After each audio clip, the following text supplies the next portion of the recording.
一直有人问我能不能做一期关于王洪文的节目。他在30多岁的时候作为一个工人被毛泽东选择为接班人，但在3年之后他进了监狱。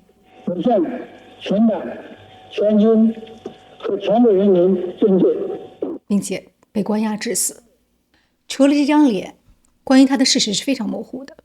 他的判决书中那些定罪的依据是经过筛选的，因为但凡是毛泽东曾经同意或者许可的行为都不能够入罪，而写在纸上的那些罪行很多在今天已经失去了意义。王洪文这3个字留在历史上呢，几乎是一个哈哈镜里的形象。我想他本人也很痛苦，因为在去世之前弥留之际，他曾经委托他的家里人找一个人，请那个人在将来实事求是为他写一点东西。这个人就是他的马列老师，叫萧木，曾经与他共事6年，在之后也被关押了16年。萧木说，我看到了第一幕，也看到了最后一幕。大幕拉开之前，王洪文是上海国棉17厂保卫科的干事。他用2个字形容那个阶段的生活：无聊。周末的时候，他经常是2个胳膊底下各加2瓶啤酒，2个手再各拎1瓶，坐上电车看街景，喝完这6瓶，再晃晃悠悠的回去。而萧木是市委办公厅党刊的编辑，喜欢小说，喜欢篆刻。每次他站到窗口，同事就会笑他在伤春悲秋。这2个人都在等待某种说不清的东西。造反是一个颠覆的动作，把整个世界翻了过去。大幕拉开的时候，1966年的冬天，上海大乱。上海无产阶级文化大革命的熊熊烈火越烧越旺，一片红的海洋，彩旗招展，锣鼓喧天。萧木远远看到舞台上的王洪文，现在他是上海工人造反总司令部的王司令，振臂而呼，要打倒萧木所在的市委。萧木害怕挨打，躲在公园的枯叶堆里。这里贴满了大字报，彻夜灯火通明，人潮如海。他的恐惧慢慢变成了如醉如痴，决定脱胎换骨，在文化大革命当中彻底的改造自己。他也反了，这个世界翻过来了，但只是上下颠倒，轴心不变。萧木说，王洪文是奉命造反，唯一的标准是最高指示。他是党员，党委不承认这个造反组织，他就进京上访。他们被拦在了安亭站，雨中工人堵住了铁路，京沪线中断30小时以上。日后萧木问王洪文哪来的胆子，他的回答大概是，胆子来自恐惧。中央文革小组的张春桥赶到现场谈判，跟他谈判的不止1个人，但他说安亭事件的第1天起，他就决定启用王洪文，因为其他人不好驾驭。他违背政治局决定，签字承认工人组织合法，事后得到了毛泽东的追认，说先有事实，再有概念。张春桥对王洪文说，我是提着头签这个字的。王洪文对手下人说，没有春桥就没有我们。日后张春桥形容他们的关系，说上海的工人造反派把我当成他们的老头子了，指的是旧上海的黑帮领袖。张春桥同时经营着另一帮人，笔杆子。66年底大雪将至，萧木从枯叶堆里出来，到市委写作班的负责人徐景贤那里避难。徐景贤正在高喊，造反方知主席亲。萧木加入了上海写作班，此后文人和工人联手，双双奉命造反。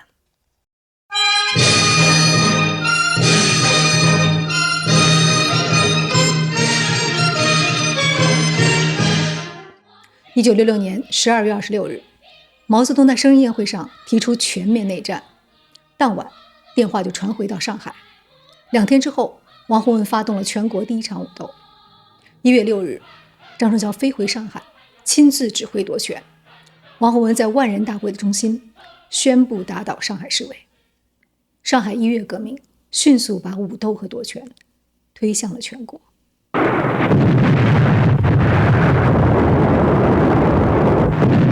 此后冲突升级，在怀仁堂风波时，叶剑英质问张春桥，搞乱一切是要干什么？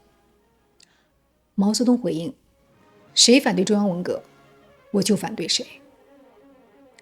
此后政治局停摆，中央文革小组被抬升为最高权力机关，大批干部被下放。王洪文的说法很直接，不听话的通通送去劳动。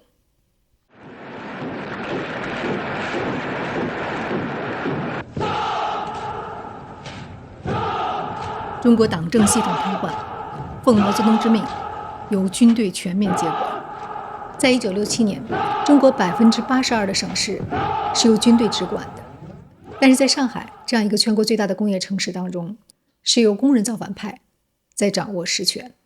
1968年，在宣布处理刘少奇跟邓小平的会议上，毛泽东说，介绍一个人，王洪文，安亭事件就是他搞的。张春桥对萧木说，安亭事件之后，我已经别无选择。而萧木写，恐怕连毛泽东本人也没有什么选择，只能将文革进行到底。和王洪文一起造反的潘国平曾经说过，工人造反最初是为了反抗当权者的压制，在革命成功之后，很快就变成了当权者压制别人的工具。当王洪文率众攻打他的对手上柴联司的时候，毛泽东正在上海，击节称赞。当上海出现张春桥妻子被日军俘虏之后自首的传言，一个专案组成立，把多人关进了防空洞，用私刑逼供。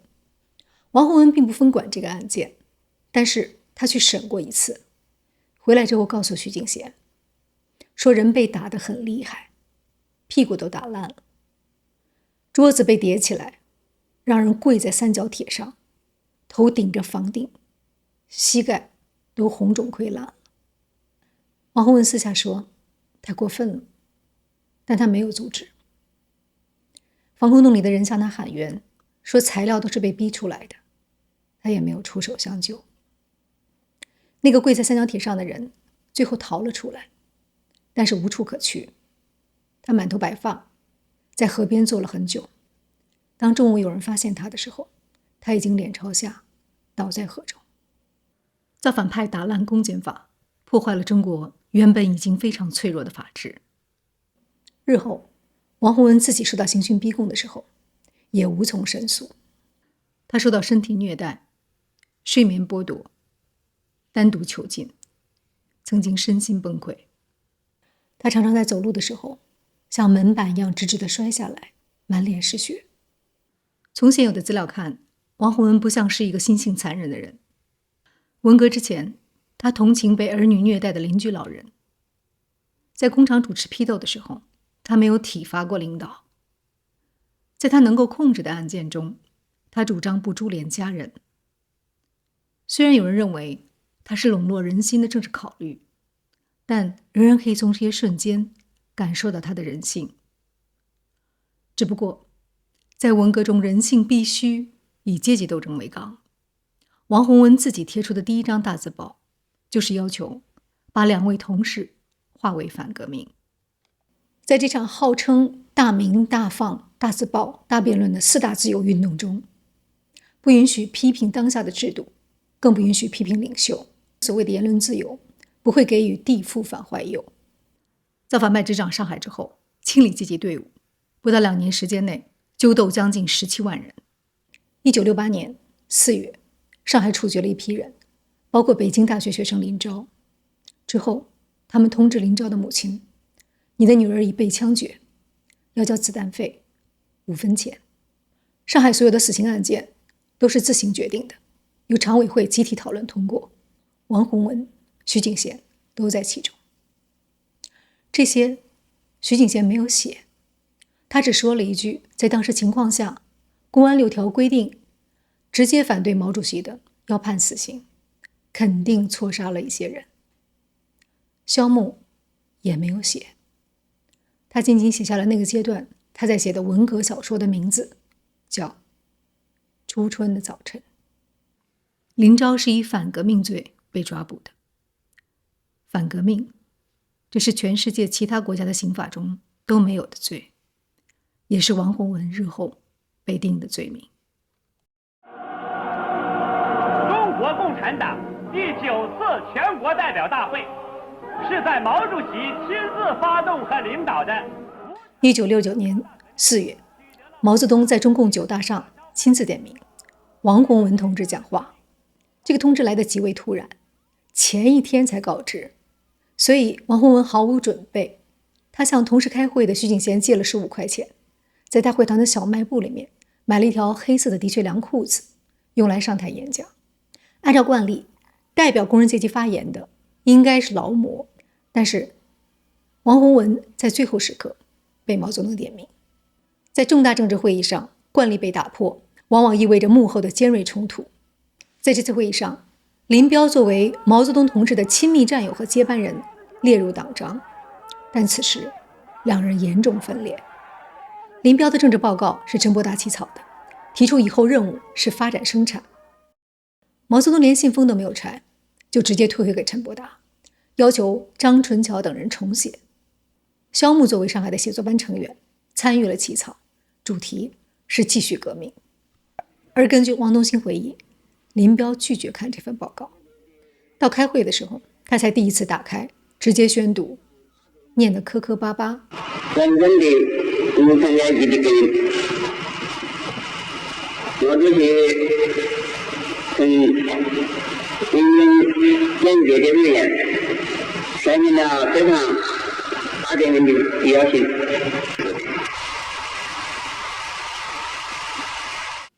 林彪这种读报告的方式，有人困惑，有人忧心，有人会觉得是在抗议。毛泽东当场施压。林彪同志所做的工作报告，让你们看看呢？当然这个时候。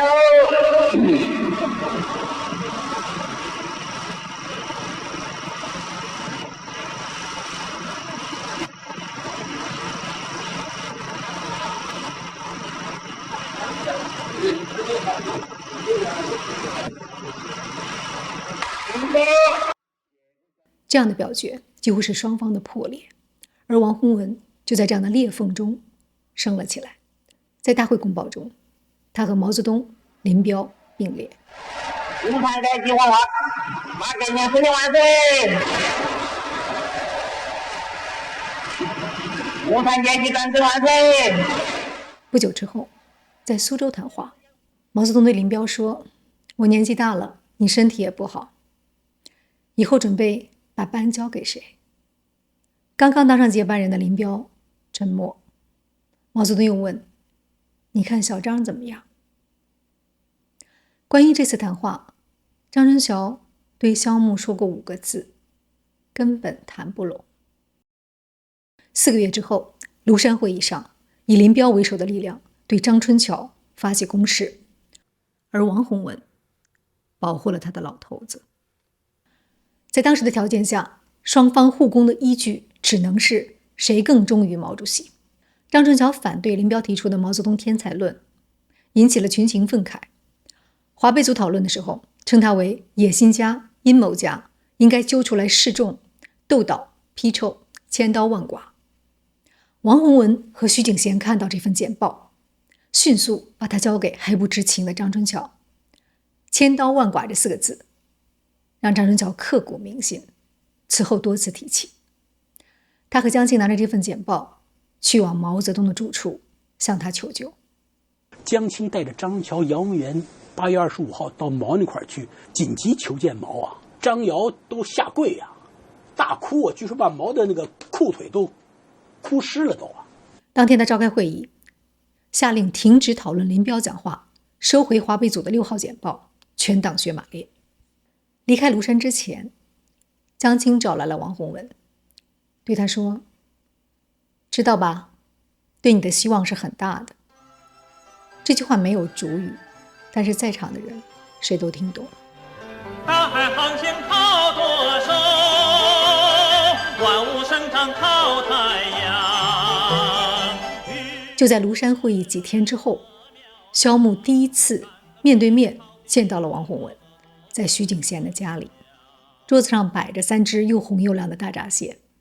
萧穆一愣，因为王洪文跟徐景贤此前一直水火不容，他们俩一直在争谁排在张春桥和杨无元之后的老3的位置。这次徐景贤介绍说，这个是萧穆同志，是个工人作家，以前是铁路工人，画的重点在工人。萧穆立刻就懂了，王洪文对自己的身份很敏感，他小学没有毕业，而徐景贤是著名的笔杆子。曾经在喝酒之后，王洪文拉着徐景贤的手说，我知道你们看不起我。吃完大闸蟹之后，这2个剑拔弩张的人关上了门，给萧穆讲了庐山会议上地动山摇的经过。萧穆感到强烈的震动，他意识到文人和工人正在结成新的联盟，共同对抗军方的力量，而他自己正如毛泽东的要求，成为双方的共同纽带，他们的马列主义老师。很快毛泽东南巡，目标是林彪。在1971年的9月10号，他的车停靠在上海。当天晚上，王洪文没有离开，而是睡在毛泽东的专列附近，仿佛守卫。第二天，毛泽东的车上又同时见了他跟许世友。汪东兴回忆，毛泽东说，有人在搞阴谋诡计，不讲光明正大，不搞团结，在搞分裂。这是一个强烈的政治信号，通过王洪文折射了出去。2天之后，林彪出逃。此后，王洪文奉命抓捕所谓的林彪余党。他也审查了许世友，因为在林彪住处搜出了许写的信。结果，许世友心脏病发，住进了医院，最后向毛泽东写检讨才算过关。萧穆说，他第一次见许世友的时候，许世友跟他握手，痛得他大叫起来。许世友大笑。萧穆意识到，许世友在做给王洪文看，用一种不能翻脸的方式示威。三五真的毛泽东思想万岁！伟大的领袖毛主席万岁！万岁！万万岁！林彪死后，那份写着亲密战友和接班人的党章变得刺目，每一天都在向全世界提醒某一个选择的失败，他必须修改。这个任务交给了王洪文。萧穆参与起草，删除了林彪的接班人表述。毛泽东审阅之后，把标题从说明改成了报告，亲笔写下了王洪文这3个字。这一刻，萧穆意识到王洪文的政治前途将远远超过所有人，包括他自己的预料。但在草稿上，毛泽东还要求要加上一句反潮流。什么是反潮流？好像没有明确的定义。我只看到《纽约时报》报道王洪文的时候曾经举了一个例子，说他把上海的交通灯改成了红灯行，绿灯停，因为红色象征革命。结果是混乱，把现行的秩序颠倒过来，也许这就是反潮流的含义，但它有代价。所以萧穆在报告中写下了一句不详的铁的誓言：不怕撤职，不怕开除党籍，不怕坐牢，不怕杀头，不怕离婚，敢于反潮流。这句话由王洪文在10大的时候念出，作为权力交换的契约，念的人写的人都要执行。10大闭幕的时候，毛泽东没有出席，由王洪文代为投票。这是一个向全世界宣告的明确信号，新的接班人已经选定。他的身份象征着工人阶级领导一切，但是萧穆的报告中同时写着要加强党的一元化领导，工、农、商、学、兵、政，党领导一切。这意味着工人阶级领导一切，但同时必须绝对服从。早在上海造反派成立公社，宣告要依照巴黎公社原则直接选举的时候，被毛泽东在18天之后否定了。他说，把党摆在哪里？虽10大67%的新代表是工农兵，但他们并不是选出来的。王洪文连夜电话让上海多送代表来，他的朋友陈阿大连入党志愿书都还没有填，火线入党成为10大代表。萧木曾经相信毛泽东试图让工人、农民直接参与国家治理，这是通往共产主义的实验。后来他写，这只是毛泽东还有我们这些积极投入文革的人的一厢情愿。他认为这是因为老干部掌握了实权，而工农兵被架空。但是现实也许比他想的更复杂。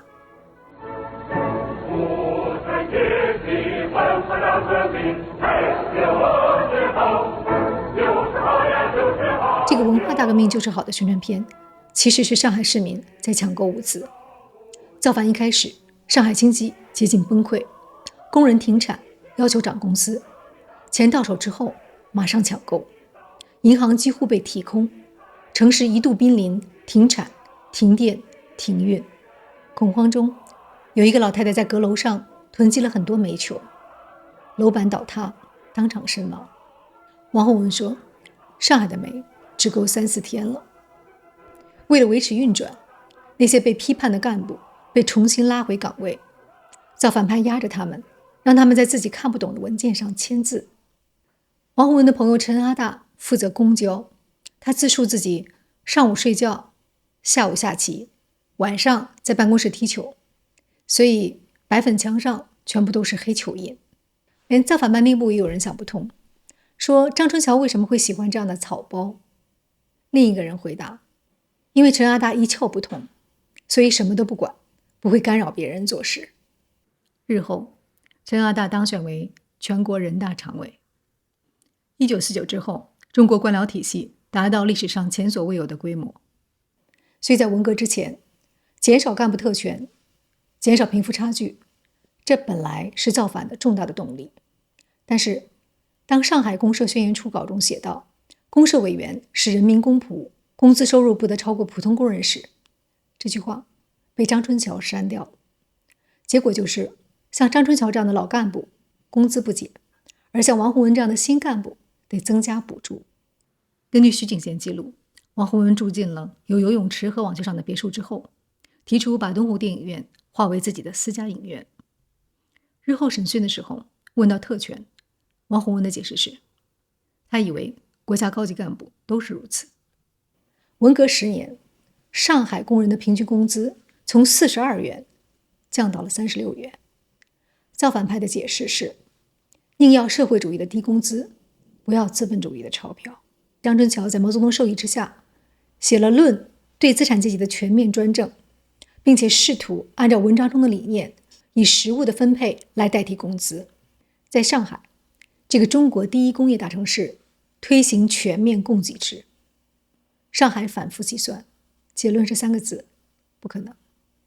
学者李迅的研究结论是，工人们从来没有把他们当成代言人，而他们也从来没有真正的替工人代言过。这是工人造反派的悲哀。10大之后，王洪文打电话调萧木去北京，因为他需要一位老师。政治局开会的时候，当周恩来宣布他的副主席职位，全场沉默。许世友这样讲，他说，我看中央设一个副主席最好，就是周总理。因为当时提名王洪文是副主席，然后呢，周总理说一个人是忙不过来的。许世友说，那就设3个，周恩来，康生、叶剑英，就是不要王洪文。然后呢，张春桥就继续给他讲道理，给他说服。许世友眼睛一瞪，这回不说王我了，说你算老几？你来给我说这些工作了，你算老几？叶剑英为他解围，说到了孙权跟周瑜都是少年成名。邱会作后来评价叶剑英说，不管是真心还是谋略，叶帅这个人老成，他知道毛泽东决定的事情不可更改。周恩来也知道，他是含着眼泪说，有的老同志怎么这么糊涂。这个场面让王洪文非常尴尬。日后他跟徐景贤讲起的时候，仍然耿耿于怀。有一次，毛泽东让他读文章《刘盆子》，《后汉书》当中的一个放牛娃，被起义军推上了皇位。15岁的时候，因为姓刘，所以靠抽签当上了皇帝。但所有政事都是由将领来决定，在起义军失败之后被逮捕。他的处境还不如刘盆子。萧牧说，如果在古老的皇权时代，定一个太子，就算他是白痴，大臣们也会山呼万岁。可是1949年的革命已经宣布解除了帝制，这就把王洪文放在了一个比刘盆子更加尴尬的处境里。还要过很多年，萧牧才会想，为什么在一个社会主义国家，要公权私授，由最高领袖来决定接班人。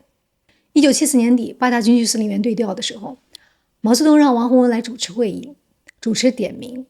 当他喊许世友，许世友把手里的茶杯重重往桌上一放，水溅了出来。王洪文不知所措，转头看向毛泽东。毛泽东脸色变了，但没有说话。项目记录，毛泽东对王洪文提到，他担心许世友像张勋一样带兵进京复辟。王洪文问，谁是张勋？毛泽东不耐烦地说，自己查。纽约时报报道，毛泽东对接班人忧心忡忡。讽刺的是，正是他本人把这件事情变得如此不确定，通过亲手罢黜了自己资历最深、经验最丰富的老战友。毛泽东交代给他的任务就2个字：学习。而萧牧认为，在刘少奇跟林彪之后，毛主席回到了一个更古老的政治结构，就是皇朝的东宫制度。太子不能有实权，只是闲职。如此想来，萧牧也只能从这样的历史结构当中去寻找一个自己安身立命的位置。他能找到的只是一句话：君老不识太子。萧牧唯一能做的就是每天教马列，2个小时雷打不动。王洪文学得怎么样？他说，一开始还行，后来就没劲儿了。慢慢的，他开始打牌、喝酒、钓鱼、打兔子。廖作康说，我简直恨铁不成钢。后来会发展到居然在中南海骑着摩托车去打鸟去了。也是中国中央副主席拿着个鸟枪去打鸟，在中南海里头，你说像样不像样？徐景贤评价王洪文说，他猴子屁股坐不住，但这是他的天性。他从小失学，放牛放猪，16岁当兵。他自己说，看到枪就想打，看到水就想钓鱼。但我并不觉得用花花公子或者酒徒来形容王洪文是公平的。他有他的才干，与他共事的工人多半夸他随和、讲义气，处理事情公道。他尤其擅长调解两派之间的纠纷。这样的品性放在现代社会，也许是个不错的工会领袖，但是他被凭空拎起，放错了位置。王洪文对萧牧是用孙悟空来比喻自己。现在他套上了紧箍咒，每天念经，还要配合毛泽东的作息，像在工厂上夜班。王洪文打电话给上海的老相识，说他非常寂寞。慢慢的，他每天至少要喝3顿茅台。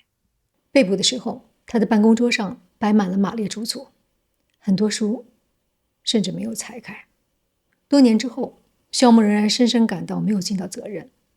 但也许真正的问题不在这里，也许应该问的是，就算王洪文成为马列学者，这个结局是否能够更改？陈伯达是中共党内著名的马列主义理论家，在1966年成为中央文革小组组长。他开会的时候公开称自己是刘盆子，对戚本禹说，这个称呼来自毛主席。他承认自己是傀儡，以公开的自贬来自保。但是他的副组长江青仍然公开羞辱他，逼到他想要自杀。而他的马列主义唯一的有用之处是帮助他找到了为什么唯物主义者可以自杀的理论依据。1980年11月20日，陈伯达和王洪文站在同一个被告席上，两位刘盆子。既然命运捆绑在一起，萧牧最关心的问题是，王洪文接班之后，谁来辅佐他？王洪文对他说，毛泽东安排了2个人，周恩来、张春桥。萧木觉得这个顺序大有深意。周恩来代表着治理国家的现实逻辑，张春桥是意识形态的化身。张春桥对周恩来讲，将来你来当主公，辅佐成王。周恩来回答，我总是在主席前面死的。这是2人的对话，却有3个人在场。毛主席的号召，一手抓革命，一手抓生产，保证文化大革命和工农业生产双胜利。毛泽东在1973年选择了周恩来的路线，但只是暂时。年底，他就把王洪文跟张春桥叫去，对着他们批评周恩来，让王洪文不要被外交部的老爷骗了，去学点英文。同一个人被要求学习，同时又攻击自己的老师。1974年1月14日，王洪文在中央图书班做报告，说有人在传达反革命谣言，老帅归位，小兵回营。他宣布，现在小兵都造反了。最初，他跟着周恩来学外交，还比较紧张跟警惕。慢慢的，随着批林批孔，周恩来被批崇洋媚外、投降主义。美国人注意到中国人突然变得咄咄逼人。《时代》杂志说，当王洪文说到美帝国主义武装到牙齿时，这是一个极具侵略性的比喻。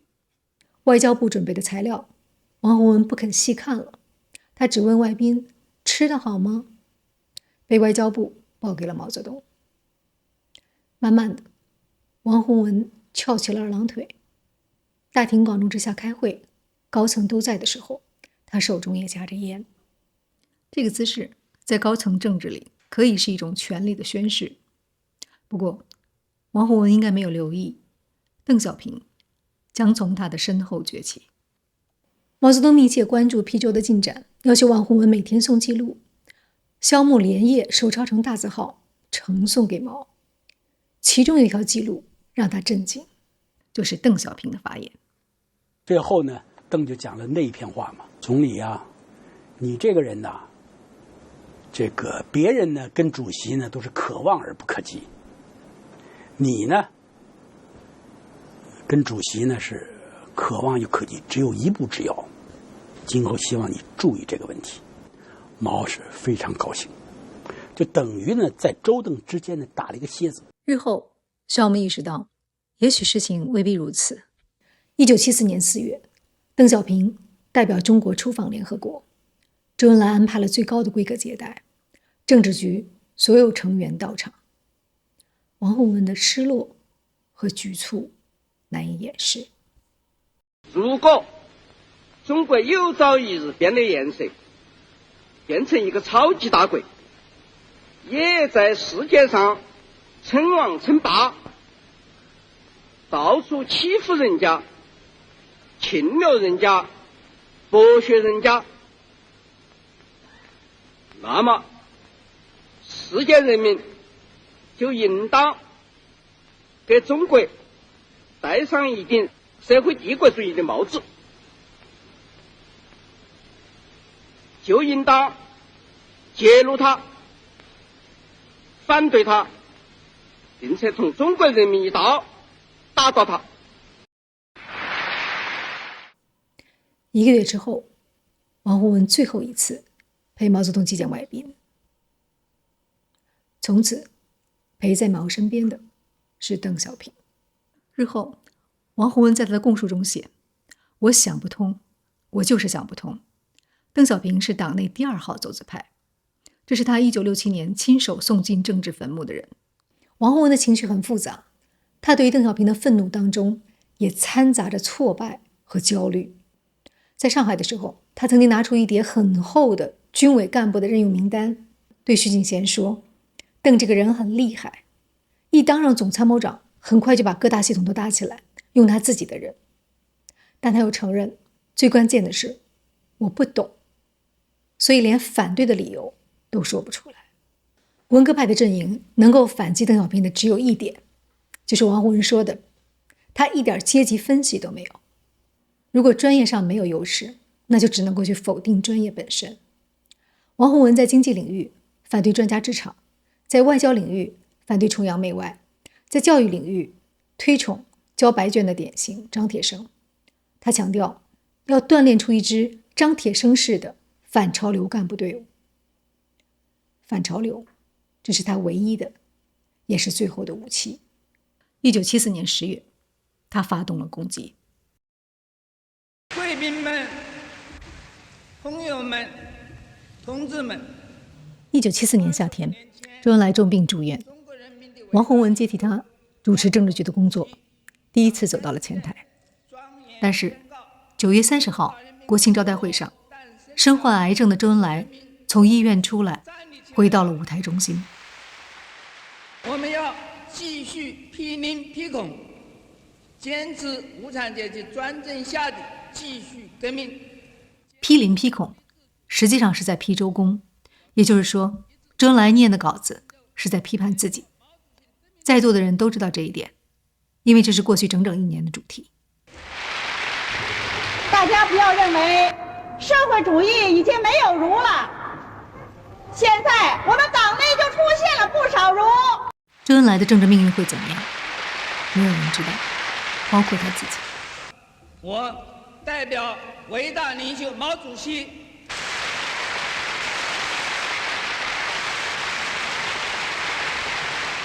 王洪文看上去面色不悦，他们两派正在争夺4届人大的人事布局，这意味着谁代表毛泽东，就代表着中国的未来走向哪里。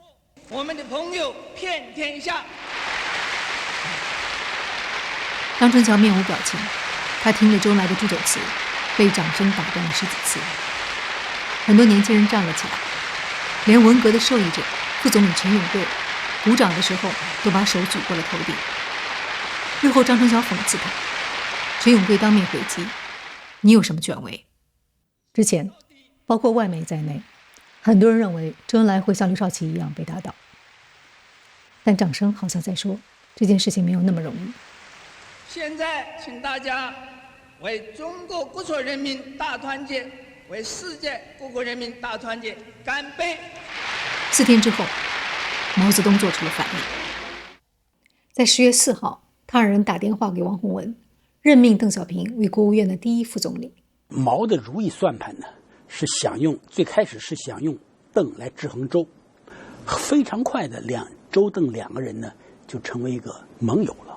当然，周和邓之所以结盟，也跟江青咄咄逼人有关，不断的对邓发难，结果把邓呢也推到周的那一边去。我跟邓小平有斗争，这是事实。刚才说的话，你们都记下来。10天之后，政治局会议，借着风庆轮事件，江青逼着邓小平表态，周恩来负责的国务院系统是不是卖国主义？邓小平的回答是：这是强加于人。他起身离开。张春桥站起来说：“今天你果然跳出来了。”王洪文在口供中说，张春桥的这句话对他的煽动很大。当夜，他主动提出以中央副主席的身份去长沙，向在那里的毛泽东当面汇报。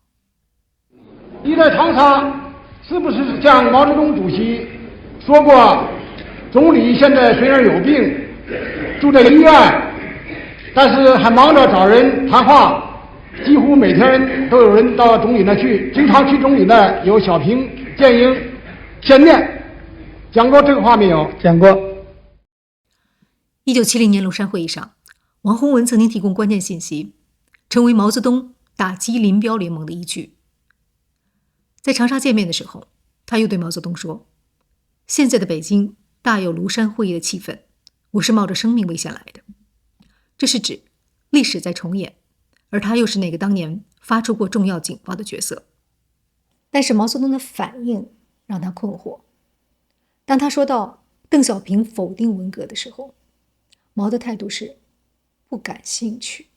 肖木能够想象王洪文一脚踏空的心情，但他很感慨，说3个月前毛泽东已经在中央政治局会议上警告过，不要搞成4人小宗派，而王洪文去长沙之前还把毛泽东当成文革派的头头。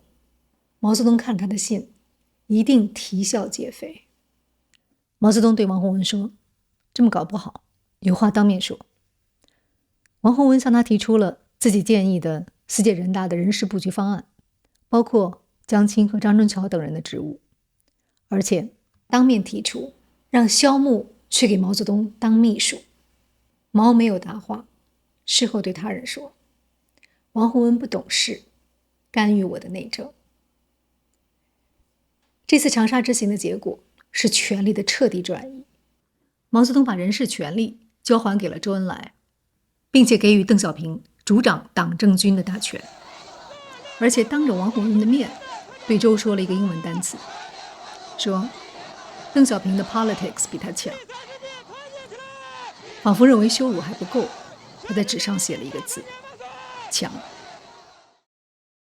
这场谈话之后，王洪文回到住所，一言不发，往床上一躺。3天之后，按照毛的要求，他写了一份有很多错别字的检查。主席对我的批评，你不要搞四人帮，是完全正确的，我诚恳地接受主席的教育批评。四人帮，王洪文写下这个词的时候，恐怕除了难堪，还有困惑。因为毛泽东是那个曾经说过谁反对中央文革，我就反对谁的人。而现在，文革派的这4个人，却沦为了被称为帮的地步。在中国过去的古老帝制结构中，结党是一个罪行。在1949年之后，派别也是一个非法的词汇。萧木也很困惑，因为他承认长沙告状有宗派的意味，可是周恩来在病床上的策划或者交谈也是一种帮派的行为。为什么毛泽东独独要批评四人帮？多年思索之后，他的结论是因为形势发生了转折性的大变化。他认为这样的变化从1971年913开始。当最高领袖亲手选定的接班人机会人亡的时候，举国震惊。什么叫震惊？我曾经听贺延光说过，当时他们几十个士兵盘腿坐在大通铺上听传达，听的人一片死寂，但一瞬间集体的心灵巨震把整个铺位震塌了。中国人也许只能沉默，但他们的沉默里有极大的分量。毛泽东迅速地衰老了，在10大开幕式上的时候，他走路已经很困难。王洪文说，当天代表们等了很久，是因为毛泽东在后台练习走路，他不愿意被人搀扶。结束的时候，你们不走，我也不好走。周恩来不得不让代表先走，所有人一边走一边回头看，主席台都已经空了，毛泽东还坐在那里，因为他站不起来了。中国人看着毛泽东的神情，有震惊、不安和疑虑。连萧木这样的文革派都认为，毛泽东在强作孝义。到闭幕式上，他拒绝露面，只让王洪文替代自己投下一票，象征着文革要进行到底。1974年的批林批孔，如王洪文说的小兵造反，被称为第2次文革。总统兵本是强征，我们是批林批孔的主力军。但是大规模的派系斗争和动乱、罢工，导致全年的工业计划未能完成，军队入驻杭州13家工厂。这个时期，萧木陪着王洪文去杭州调研，听到了一段顺口溜，说判过9大判10大，判过10大判人大，人大开过了，还是一点没啥啥。这个话的时间跨度正好是王洪文的整个政治生涯。王洪文也是农民的儿子，童年的时候他差一点饿死。1960年在饥荒中，他说，我东北老家没有吃的，安徽饿死了几万人，天灾我看是人祸。现在他的柜子里放满了茅台酒和中华烟。在一个不能公开批评的社会，给周恩来的掌声有多强烈，就意味着人们对王洪文象征的东西积累了有多深的不满。萧木也承认人心思治，如果再强行逆推，文革可能全面退潮。毛泽东在读南史时批注：“时来天地皆同力，运去英雄不自由。”所以，给邓小平权力的当天，他发了新指示：文革已经8年，以安定团结为好。法拉奇采访邓小平的时候，提到四人帮，却伸出了5根手指。他认为毛泽东早就预见到了这一刻。肖木认为，四人帮的4这个数字就是一个清楚的边界。他作为文革派的领袖，从此抽身而退，变成了一个凌驾于所有派别之上的裁决者。他对王洪文说：“远离江青，接近周总理和叶剑英。”肖木说，周恩来对王洪文一直很关心，叶剑英也在拉他。在去长沙告状之前，政治局开会的时候，他跟江青吵了起来。叶剑英私下鼓励他，说顶得好。结果王洪文把这个电话告诉了江青，又以此为证据，当面对毛泽东说叶剑英在分化他们。毛泽东要他远离江青，但是他当夜回京，拎着一大袋橘子，直接去找江青和张春桥，一边剥橘子一边议论。不久，他又出现在了西山叶剑英的酒局。叶剑英称病不在，让人安排了宴席。当天席间，大家轮流向王洪文敬酒。肖木说，闹得像打群架一样，有人起哄，拿着茅台酒往他身上泼。在中国的酒桌上，灌酒可以表示亲密，也可以表示敌意，但是肯定没有尊敬。肖木坐在旁边看着。宴席结束之后，他跟王洪文单独聊了3个小时。王洪文解释说，这些老家伙都不承认10大的路线，也就指他的地位，而只有叶帅支持他，所以叶帅叫我来，我不能不来。大年夜从西山下来，一路彩灯，炮竹声不断。肖木坐在车里，一路哭到底。为什么哭？他自己也说不清。回到住处，他坐下来，给张春桥写了一封长信。肖木写下了他对于文革的幻灭和对造反派新干部的失望。落款是5个字：在炮竹声里。第2天，张春桥的回信就到了。大意说，现实的确如此，但不要悲观，25年后应该会好起来。落款很相似，也在炮竹声里。从信的口气来看，张春桥面对王洪文已经没有当年自称黑帮领袖的自嘲和得意。他们俩的隔阂在1974年已经公开。王洪文打压了上海的《朝霞》杂志，要求他们停刊批判，因为有文章嘲讽了他和他的组织。但是《朝霞》是由肖木创办的。张春桥委托肖木给上海市委打电话，说了一句：“我还是上海第1市委书记。”这句话意味着张春桥认为自己老头子的地位正在动摇，而他绝不允许。但是王洪文此时的职务在他之上。很多人把王洪文只理解为一个傀儡，一个胆小驯服的工具，这不符合实际，也不是人性的规律。王洪文曾经在一次冲突中对徐敬贤说：“我不是向忠发，你也别当李立三。”中共曾经有一位工人出身的总书记向忠发，但他只是意识形态的象征，而实权掌握在知识分子李立三的手里。王洪文这句话的意思再清楚不过，他不甘于此。而张春桥重于权谋，对于文革中人为什么会整人，他有过这样一个心理解释：你老是训他吗？1年360天，这一次可找到了个机会，就狠狠地整你一次。基于他对人性的理解，张春桥对王洪文产生了戒心。他提醒肖木：“现在我和王洪文的关系不一样了，有些话不能再说，你也要注意。”在那之后，张春桥开始搜集对于王洪文不利的证据。在他的要求甚至是压力之下，徐景贤在1975年3月份写了这封长信，隶属王洪文的腐败和特权。张春桥存下了这封信，日后却成为对方阵营定罪王洪文，同时定罪他们整个阵营的证据。从王洪文的角度看，他在这个四人帮里也待得很不舒服，和张春桥之间已经芥蒂很深。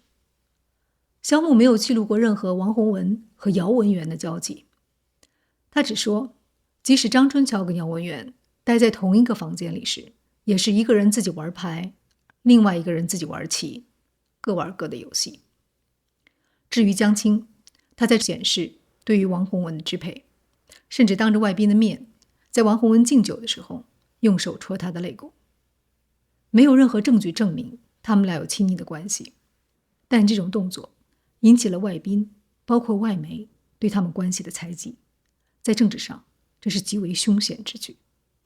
王洪文这个人耳朵软，容易被人挑动，这个评价他的很多朋友和敌人都已经做过。在最后一次露面公开讲话的时候，他最后一句话就是，我这个人有时候听人家的，有时候也不听人家的。在政治上，这不是什么让人尊敬和信任的品质，而且也会让他自己的处境变得困难。从1975年2月份给江青的信中可以看得很清楚，他不想跟其他3个人联名发材料，写主席已经多次教育我们了，不要搞上海帮，并且批评我不要搞四人帮，我想我们还是谨慎一些好。但最后他又说，如果江青同志觉得发好也可以。信的末尾说，请参考。这是一个无法负责的人的态度，他没有说不，也说不了是。是江青在10月17号之前，大约1个礼拜不到政治局开会，开会之后，江青把我留下，跟我讲他去看了总理，他向总理提出来了关于世界人大人选问题，主要是讲了总参谋长的人选问题，不是就是军队总参谋长人选问题。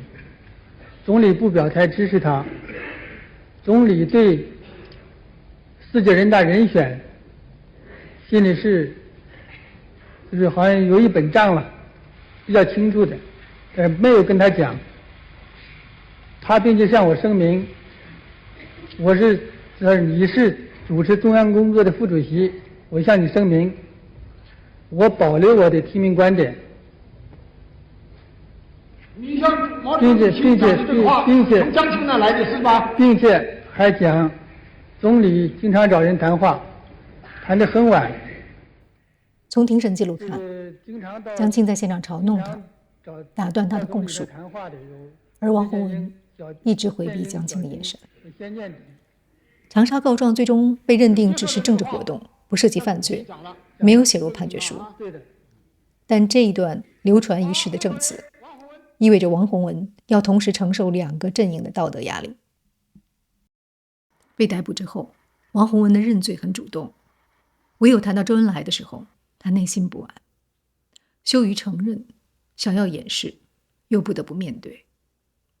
在周恩来的葬礼上，他与邓颖超握手时，2个人的心境都表露无遗。后来对王洪文的政治定性中，有一条罪名是区别于他人的，叫反革命两面派。但是这个特点也许不能够只用王洪文缺乏性格力量来解释，他所有的权利的合法性都是来自于文革的象征，而现在毛泽东要求他要远离文革派，只能从2把椅子中间掉下去。1975年5月，毛泽东召开批判四人帮的座谈会，进门之后对陈永贵说，不要住在钓鱼台，那里没有鱼钓。此后他点到了王洪文的名，说王洪文和江青想要见我，我不见，要光明正大，不要阴谋诡计。这句话就是毛泽东当年对王洪文说过，用来敲打林彪的话语。会议快散的时候，毛泽东让叶剑英背一首词，辛弃疾的《南乡子》，里面谈到了孙权，也许是叶剑英当年扶王洪文上位的时候用过孙权的典故。词里有一句说生子当如孙仲谋，而毛泽东在现场把这句话改了，改成了“当今西吴孙仲谋”。散会的时候，他和王洪文握别，说：“你不要。”做了一个手掌翻来翻去的手势。这个场合、这首诗和这个手势，也许让王洪文感到了沉重。他回到主处找到萧牧，让他把这首词找出来念给自己听一听。萧牧并不知道现场发生了什么，他只能按辛弃疾的原词来解释，还以为毛泽东是在语重心长地叮嘱功臣派继续扶持王洪文。他不知道，毛泽东用这一句话已经跟他的接班人做了告别。1975年夏天，王洪文被贬回了上海。他对萧牧说：“我就像孙悟空回到了花果山。”这句话里有解脱，有凄凉，也许有期待。几乎每天晚上，他都在锦江饭店设宴，跟兄弟们同饮。喝大之后就说：“我是被放在火上烤，邓小平拿走了所有的权利，我什么都没有，只有一个中央读书班，这都是主席定的呀。”众人沉默，为他的话语当中的牢骚跟不满感到恐惧。他还说了一句：“10年之后再见分晓。”而这个话传到了邓小平的耳朵里。刘盆子的传记中，他看到赤眉军纪律混乱、劫掠平民的时候，预感到必败，为了避祸，自求辞职。而王洪文好像没有意识到自己失败的可能，他正在上海改造民兵，连续增加武装建设经费。军方认为王洪文在建立第二武装。王洪文让萧牧在马列著作中寻找理论依据。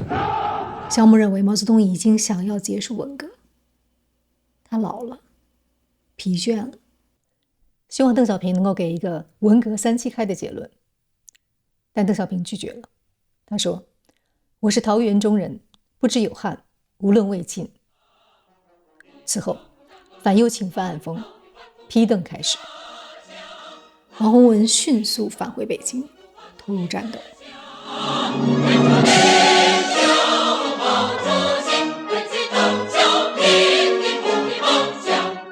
徐景宪描写了当时他本人所在的上海写作班如何开动舆论机器，帮助王洪文攻击政敌，搜集信息。这些萧牧在文章中一字未提。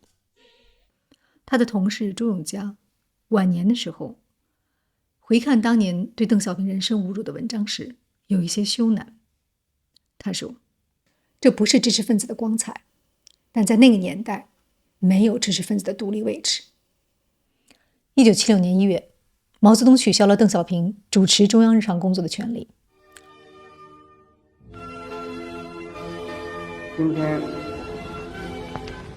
我们怀着极其沉重的心情，悼念中国共产党的优秀党员。这是那个时期邓小平的最后一次公开露面，周恩来的葬礼。周恩来同志，追悼会开始。默哀。临终之前，周恩来曾经嘱托张春桥好好帮助王洪文，说他还年轻。张春桥答：“你放心。”萧牧写道，张春桥对于王洪文有吕布为师的恐惧，担心秦始皇掌权之后把辅佐他的宰相逼上绝路。他确定，如果要在华国锋跟王洪文之间选择，张春桥肯定会选择华国锋。王洪文并不知道这些，他在准备接班。1976年初，王洪文让萧牧准备一篇全美讲话稿，以主持中央政治局工作的口吻。萧牧那个春节没有休息，在他第3稿交出的当天，华国锋被宣布为国务院代总理，这些稿子成了废纸。王洪文跟张春桥最后见过一次面，是在医院看病的时候。王洪文从病房的窗口向外呼喊：“对不起，对不起，我错了。”张春桥没有回应。1号文件下达之后，张春桥写了一封信给萧木：“来得凶，来得快，垮得也快。录款时又在炮竹声里。”萧木的理解是，张春桥是在通过这样的信来表达邓小平下台的喜悦。半年之后，在北京郊区被关押的囚室里面，他看到了一份《人民日报》。华国锋认定这封信是张春桥阴谋篡党夺权的证据。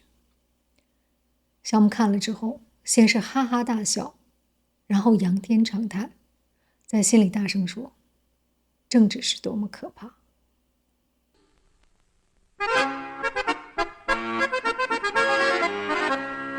四人帮都是坏东西，梦想着篡党夺权高富丽。经历牢狱之灾之后，萧木在晚年想，篡党夺权这个词本来不属于法律范畴，政治派别可以公开竞争，这是国家公权力的属性。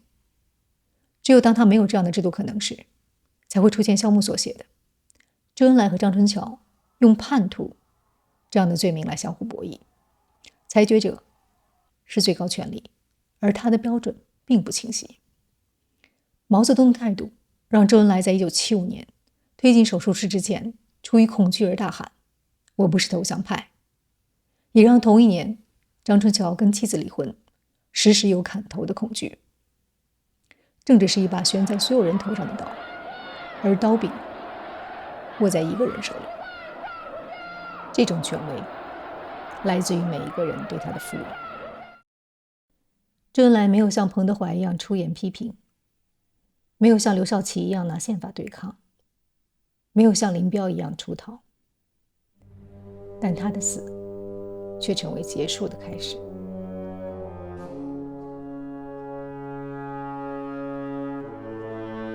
毛泽东拒绝出席周恩来的追悼会，未着一字，只在报告上画了一个圈。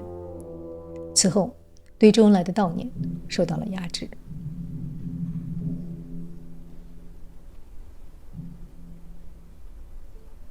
1976年4月5日，清明节，天安门广场上大批市民聚集悼念周恩来，矛头指向文革派，甚至毛泽东。其中一句是：“我们要周总理，不要弗朗哥，更不要纳拉什。”这是1949年以来这个广场上规模最大的一次自发聚集。今天成千上万的工农兵冲动涌向天安门，这就是人心所向。人心所向，人心所向。总理对人心，人心热爱周总理，这就是历史的最好的见证。花圈被强制撤走的时候，人群和军人发生了冲突，有的车辆被烧毁，有人受伤。人群向大会堂涌来，解放军排成人墙，死命挡住。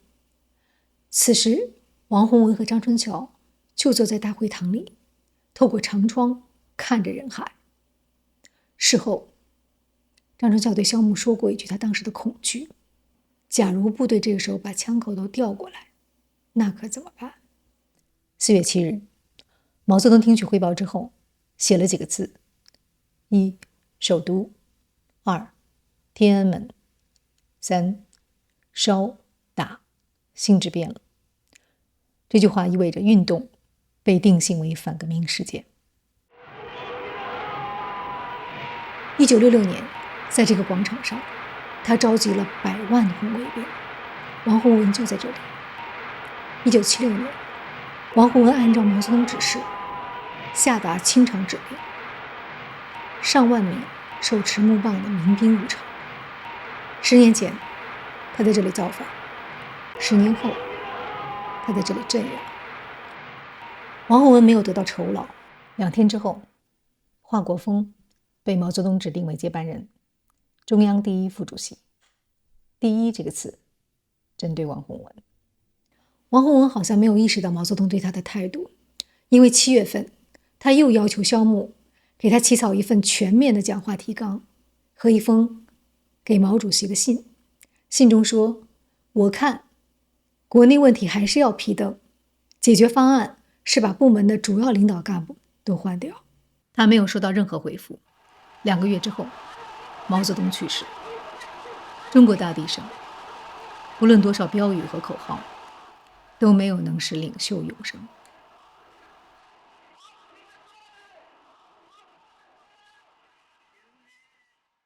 伟大的领袖。9月18日，天安门广场这场追悼会上，王洪文站在华国锋的身侧，贴得非常近。这个瞬间引起了很多议论。有人说王洪文在展示野心。事后，王洪文曾经告诉萧木，华主席太累，又有糖尿病，所以他就用手撑着华主席的腰，把悼词念完。不过，华国锋对那只扶在自己腰上的手会是什么感受，恐怕也不是别人能够替代解释。此后发生的事情大概可以相当于这个瞬间的叠加。王洪文要求秘书给各省打电话，向自己汇报情况。王洪文拍标准照。王洪文到平谷发表讲话，中央出了修正主义，你们怎么办？打倒。不管他有多少解释，这些行为累积起来，就是麦克法库尔所说的政治自杀。它直接导致了华国锋下定决心和叶剑英联手。1982年，叶剑英接受人民日报采访的时候曾经说过，那个时候确实是你死我活，敌人也一样，只有我们死，他们才能活。而张春桥刑满释放之后，对女儿说过，革命不是老百姓活不下去的时候发生的，而是统治阶级内部的一部分人活不下去的时候发生的。萧木想起的是毛泽东去世之前3-4个月说的话，文革这个遗产必须交下去。怎么交？和平交不成就动荡中交，搞不好就是血雨腥风。你们怎么办？只有天知道。1976年10月6日，北京怀仁堂，王洪文走进布置好的会议室，他是来开会的。屋子里已经坐了2个人，华国锋、叶剑英。有一种说法，在自己的命运被宣告之后，王洪文大喊一声，向叶剑英扑去。但现场负责抓捕的吴建华说，没有此事。但是还没来及吭声说话的时候啊，门后两个人行动队员啊，一下子上前面去啊，这个皮包打到底下，然后一个人就拉着他的这个左手，一个拉着他的右手，拉着以后啊，行动队员就把他的这个肩膀啊就按下去了。王洪文在5年前也这样抓捕了别人，他用的方式是开会、看文件、提前布置会场、埋伏人员。他本人坐在沙发上，看着对方在他宣读文件时候的表情和下意识举起手来投降的样子。曾经指着桌子上的烟灰缸对徐景贤说，等一下如果有人拔枪，就用这个砸他。这次同样的方法用他身上，只不过烟灰缸没有给他留下。日后萧木在文章中对华国锋多有贬损，但也承认他是一个天性忠厚的人，只是在公定政治的结构中，旧的太子只有一条路，就是死。你们辛苦了啊 You're very hardworking. How do you do? 欢迎你。Welcome to us. How do you do? British ambassador. 是民国大使。打死，我认识。北京消息传来时，周永嘉提出要像巴黎公社那样起义，民兵上街。民兵确实很快上了街，他们庆祝4人帮被打倒。萧木想的是离开，有人问他，难道就这样算了？他回答，我看过了第一幕，我在这里也看了最后一幕。但其实真正的大幕落下是在监狱里。王洪文选择认罪。本县全党全军和全国人民认罪。我也衷心的希望政府能给我一个改造自己、重新做人的机会。王洪文后来对狱友说过，在审讯期间，他遇到过刑讯逼供，但这些他没有在法庭上讲。我们是最高人民法院特别法庭的书记员，被告人王洪文，你要不要委托律师？文革中不存在律师，自我辩护往往被视为对抗，只会加重罪行。被告甚至在刑场上也没有说话的权利。1974年，长春工人史云峰因为张贴传单批评文革人物，被王洪文批示逮捕。被处决之前，史云峰的嘴被医用缝合线封住，无法发出声音。他的行刑发生在王洪文被隔离审查之后。文革并没有随着四人帮一起终结。史云峰的罪名是攻击伟大领袖毛泽东。全国各族人民心里清楚得很，他们在文化大革命时期遭受的不幸，毛主席在领导方面有毋庸讳言的责任，其中包括对林彪、江青反革命集团视察的责任。但全党、全军、全国各族人民，男女老少，绝不会因此忘记和抹杀毛主席在推翻三座大山、缔造中华人民共和国和开创社会主义事业中的伟大贡献。当然，也不会忽视对10年文化大革命时期的经验教训的总结。党和国家领导人早已一再声明，毛主席在他一生的事业中，伟大功绩是第一位的。即使在1980年的审判中，毛泽东的领导责任也没有在法律框架内得到具体的检验和辨析，而是更多依赖于一代人的共同经验。但当这代人逐渐离开，这些经验也许会随之消失。判处被告人向其实行缓期2年执行。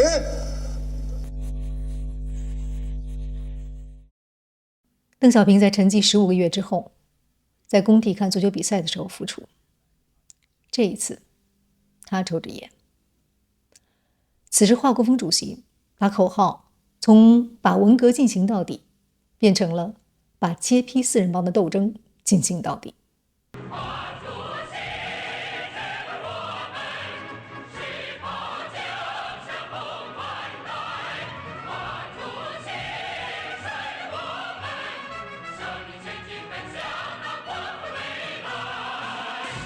邓小平对这2个口号都不满意，他说：“什么叫底？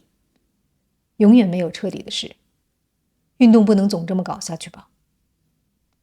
”1978年11月，中央工作会议结束了揭批四人帮运动，把国家的重心转移到了现代化建设上来。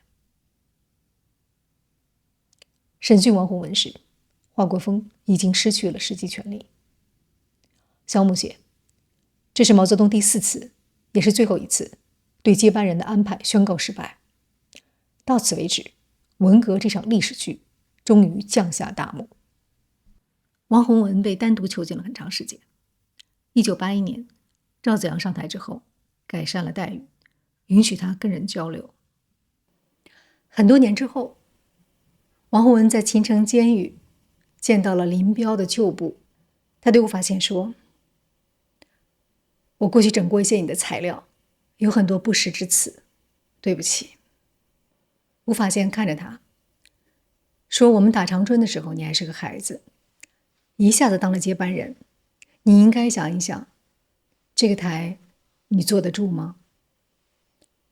王洪文说：“想到这些的时候，已经太晚了。”后来，有人看到王洪文常常站在牢房的床上，手里拿一根拖把，在帮无法线打天花板上的蚊子。在监狱里看电视的时候，他讽刺邓小平等台上的中央领导。他的孩子们在邓小平的时代成为了成功的商人。